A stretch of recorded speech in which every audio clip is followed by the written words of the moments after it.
오늘 이 새벽에 함께 보실 말씀은 사무엘하 7장 16절과 17절 말씀을 한 번 더 보겠습니다. 사무엘하 7장 16절과 17절 우리 두 절 말씀을 함께 합독합니다.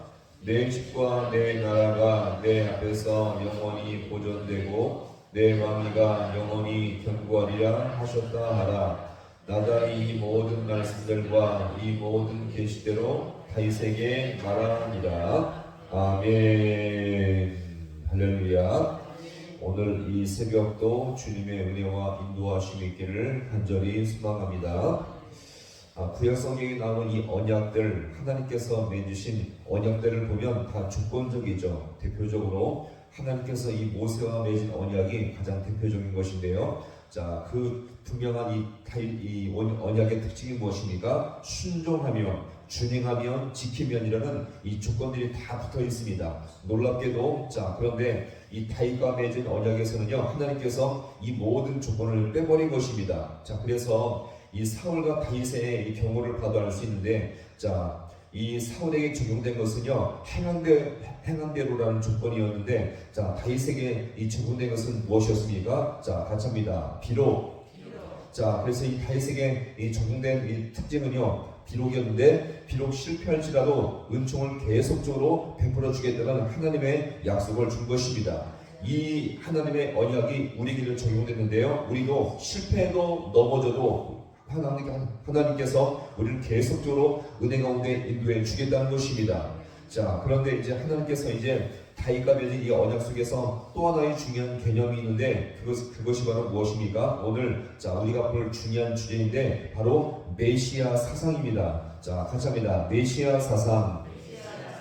자, 도대체 이 메시아 사상이라는 것이 무엇일까요? 자, 다윗 시대에 이스라엘은 나라가 두 쪽으로 이렇게 분열되다가 다 이렇게 망하면서 포로로 끌려가게 되어지는데, 하나님은 이런 이스라엘 백성을 다시 한번 세우시면서 은혜로 통치할 메시아를 보내주겠다는 것입니다. 그래서 이 다윗 시대에 누렸던 은혜를 다시 찬란하게 강력한 통치를 이 메시아를 통해서 다시 한번 누리게 한다는 것이 바로 이 메시아 사상이죠. 자, 이렇게 메시아가 와서 나를 강력하게 영원히 세워주겠다는 것이 바로 오늘 이 본문의 말씀인데요. 자, 우리 16절 말씀을 자, 함께 보겠습니다. 내 집과 내 나라가 내 앞에서 영원히 보존되고 내 왕위가 영원히 견고하리라 하셨다 하라. 아멘. 자, 이 말씀이 가만히 보시면요, 메시아 사상, 이 메시아가 와서 이 모든 나라를 강력하게 그 다음에 영원히 통치하겠다는 중요한 약속이죠. 하나님께서 주신 이 약속은요, 지금 현재가 아니라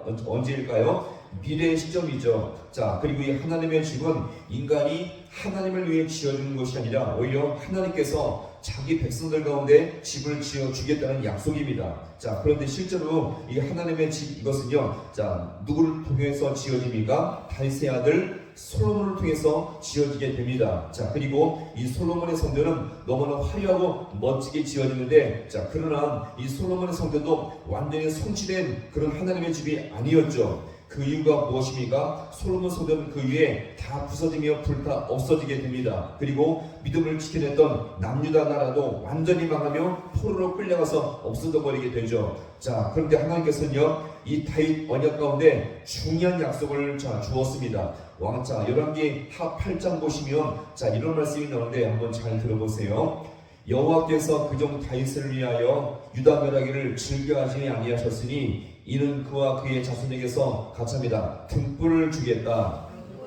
자, 그의 자손에게 항상 등불을 주겠다 말씀하셨습니다. 할렐루야. 자, 이스라엘 백성은요, 솔로몬 때 나라가 자, 두 쪽으로 갈라지게 되는데, 자, 북쪽 이스라엘 나라는 하나님을 등지며 불순종의 길로 가다가 결국 200년 만에 이 막을 내리게 됩니다. 사실 하나님의 백성들이지만 북방 왕들의 역사를 보면요, 하나같이 악한 왕들이며 폐역의 길로 갔던 자들이었죠. 그러다 보니 이 정권이요, 피바람이 불게 되는데 무려 9번이나 정권이 교치가 되는 그런 모습을 보이게 되었습니다. 자, 반면 남쪽 유다는요, 그나마 신앙을 지키며 다윗의 길로 가면서 하나님이 많이 도우시고 붙들어 주었죠. 그래서 이 남쪽 유다는 무려 400년 이상 지속되며 정권이 한 번도 교차가 되지 않았습니다. 그 이유가 무엇일까요? 하나님께서 이 다윗과 맺은 언약을 붙들며 믿음으로 나아가게 된 것입니다. 그래서요, 약속의 말씀대로 유다 멸하기를 멸하지 아니하며 등불을 주겠다는 이 말씀을 끝까지 지켜주신 것입니다. 따라서 오늘 이 본문의 말씀,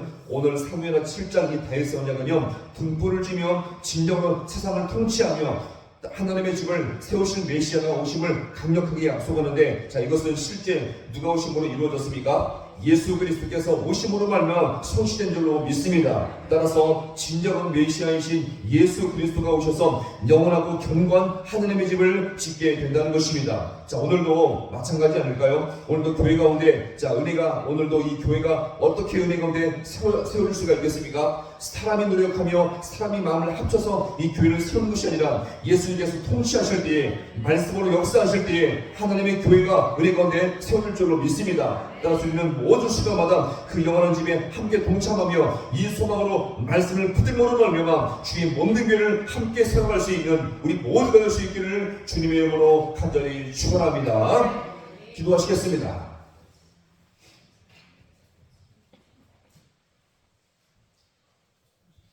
하나님 아버지, 은혜와 사랑을 너무나 감사드립니다. 주님께서 오늘 이 본문의 말씀을 통해서 하나님의 집을 주님께서 세우시겠다고 분명히 말씀해 주었사온데, 오늘도 우리가 주님 아버지 이 땅을 아버지가 살아갈 때에 아버지 주님의 교회, 몸된 교회를 함께 세워갈 수 있는 우리 모든 귀한 백성을 되게 하여 주옵소서. 주님께서 아버지 간절히 바라옵기는 주님께서 세우신 이 교회를 은혜 가운데 통치하여 주시옵시고, 말씀으로 우리 모든 귀한 아버지의 성들의 심령들을 주님께서 붙잡아 주셔서 모두가 아버지 각자의 삶은 다르지만 하나님의 통치를 받게 하시며 주님과 동행하게 하시며 예수님과 함께 돕다 아버지여 믿음의 길 끝까지 걸어갈 수 있는 우리 모든 귀한 백성들 되게 하여 주셔서 각자의 삶은 아버지여 다르고 다양하지만 그럼에도 불구하고 그 중심에 주님께서 그 심령을 통치하심으로 말미암아 더욱더 아버지 하나님 이들이 모일 때마다 주의 몸된 교회가 더 견고하게 은혜 가운데 세워줄 수 있도록 우리 주님께서 함께하여 주옵소서. 또 이제 복된 주를 맞이합니다. 주님, 우리 모든 예배 가운데 다시 한번 아버지 찾아와 주시고 임재하여 주셔서 주님의 통치가 아버지 예배만이 아니라 우리 모든 삶 가운데 아버지 둘이 역사하실 수 있는 복된 은혜가 있도록 우리 주님께서 함께하여 주옵소서. 모든 것 주님 앞에 간절히 바라옵고나오며 예수님의 이름으로 기도하옵나이다. 아멘.